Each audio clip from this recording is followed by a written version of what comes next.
আল্লাহ পাক আয়েশা প্রথম আসমানে আয়েশা বলতে থাকে, বান্দা আমার সামনে আয়, আমার কাছে আয়, আমার কাছে যা, সিজদায় পড়ে আমার কাছে যা।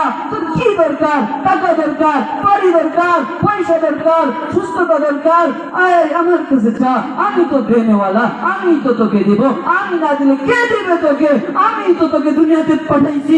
আমি যদি না পাঠাইতাম তুই তো দুনিয়াতে আসতে পারতি না। তোকে তোর মার পেটে 10 মাস 10 দিন গর্ভে রেখা আমি দুনিয়ার মধ্যে পাঠাইছি। গর্ভের মধ্যে আমি তোর খানার ব্যবস্থা করেছি। আয় বান্দা আয়, আমার কাছে চা, আমার কাছে চা। আল্লাহ পাক এইভাবে ডাকতে থাকে, কিন্তু বান্দারা নাক টেনে টেনে ঘুমাতে থাকে।